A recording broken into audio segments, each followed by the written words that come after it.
I listened to a program called All Night with Jason Smith on ESPN Radio. It's a very good program. It's fun.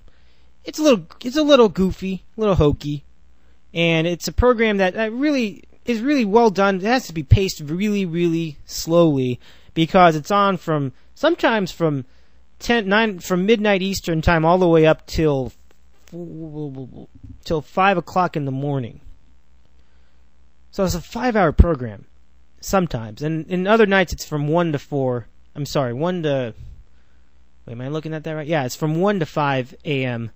Eastern time, so that's a 4-hour program. Jason Smith has to pace this program very, very carefully, and he does. He does a really good job, and he occasionally repeats things because, people don't listen to the show for all 5 hours.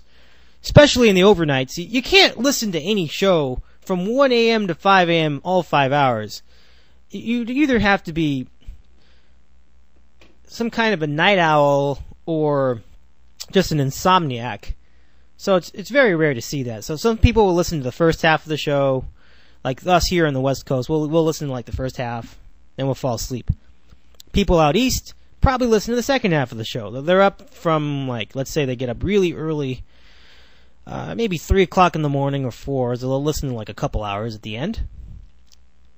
And that's how overnight shows work. The overnight shows work really neatly on most talk radio stations and on networks. Well, anyway, Jason Smith is on his vacation. He always takes a vacation at the same time of the year. Same time of the year, all the time. I'll never forget, during the NBA Finals last year, he was not in for most of it. He was gone. He was gone for the 2 weeks that the Finals were on. The Lakers and the Celtics. And I had to put up with all these goofballs, all these guys that just annoyed the heck out of me for 2 weeks. First, there was Amy Lawrence, who is apparently from New England, but she sounds like she's from Tennessee. Makes no sense. She's not a looker either, by the way. I've seen pictures. Ugh. So she goes on, and she's like, I'm Amy Lawrence, and yes, you're listening to ESPN Radio, and the Boston Celtics. I've been rooting for them for all my life since I was a little kid. And I got a picture poster of Larry Bird and of Kevin McHale on the wall. And and I love the Boston Celtics. It's annoying. It was annoying. A true out-and-out Boston Celtics homer during a Celtics-Lakers NBA Finals. Great job with the objectivity there, ESPN. Well done. Obviously, they weren't really thinking about all that. They just wanted somebody who was available. She was. And again, if you've seen the picture, you can see why. That's mean. I'm sorry. I'm not much of a looker myself. What am I saying? But the point is, having a Boston homer in the middle of the NBA Finals against the Celtics and Lakers, kind of irresponsible in the end, whether it was intended or not. A little irresponsible, so that was annoying. And now you see, I didn't really listen to most of it. When she was on, I'm Amy Lawrence, ESPN Radio. I'm just kind of I'm in there for 5 minutes, I'm out of there. Because all she's going to do is opine on the Celtics, how great they are, their great history and tradition. Where, most of it was in the 60s, Yeah, they won 3, certainly in the 80s, and they were great teams, no question about it. But the Lakers won 5 the same decade. Who's better? Team with more championships equals better. Sorry, but that's just the way it works. I'm Amy Lawrence. Give us a call here on ESPN Radio, 888-777-ESPN. Whatever it is, That was nuts. And then, I think the next week, the week after that, which would be the second half of the finals, so that would be probably games 4 through 6. They had a guy named Andy Gresh. Actually, he's pretty good. He's a good guy. He's a good broadcaster. He's from the Pittsburgh area. Loves the Steelers, so I don't truly despise him. He's a little annoying, but he doesn't know his football. He's really good with football, but he was covering the NBA Finals. Okay. The guy is apparently fat. He talks about it all the time.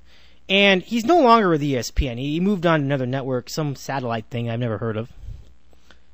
I think you have to pay for him.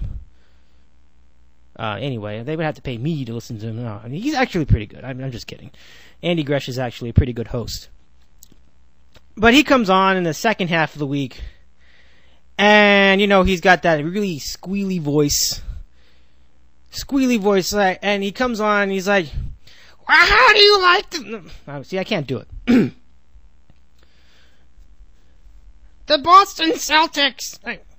I can't do that voice. But he was coming on and talking about the Celtics this, and Kobe choked that, and the Lakers were a big joke this and that and whatever. That was hilarious. That was fun.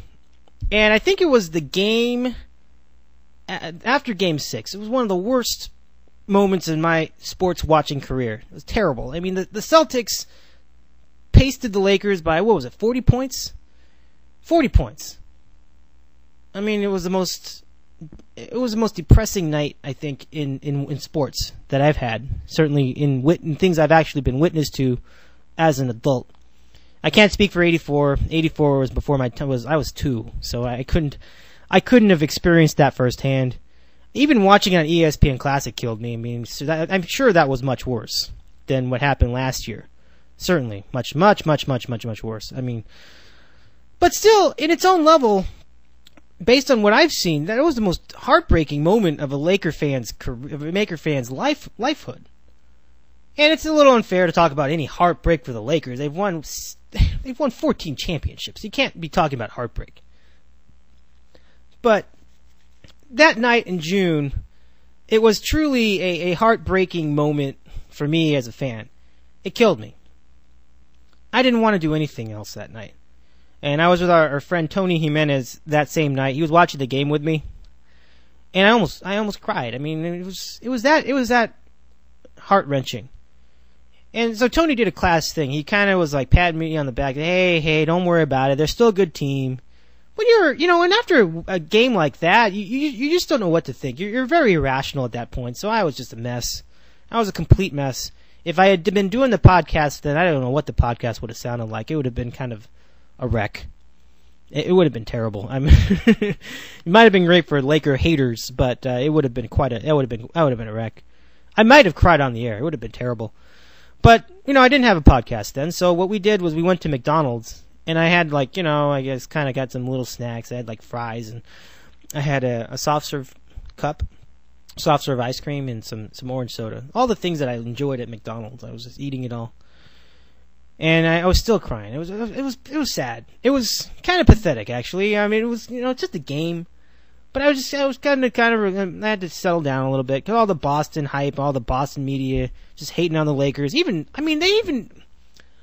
guy I normally respect, Bob Ryan, he was trashing the Lakers just like the fans were. Oh, Bob, the LA's this whole thing about them being this whole hoity-toity business, and come on. Bob, you're better than that. You're supposed to be a good journalist. Everybody was just banging on the Lakers that whole month, and it was painful. I mean, let me be honest with you. It was really, really painful. So, after that game, and I think just being able to relax and talk with a fan who's really had every sort of permutation of heartbreak imaginable, a San Diego sports fan, that would be Tony, I felt okay. You realize that, you put things in perspective. The world really isn't a big, bad deal. And, the Lakers made a really unexpected run in the finals. I was at peace with myself that in the span of about 2 hours. I was good to go.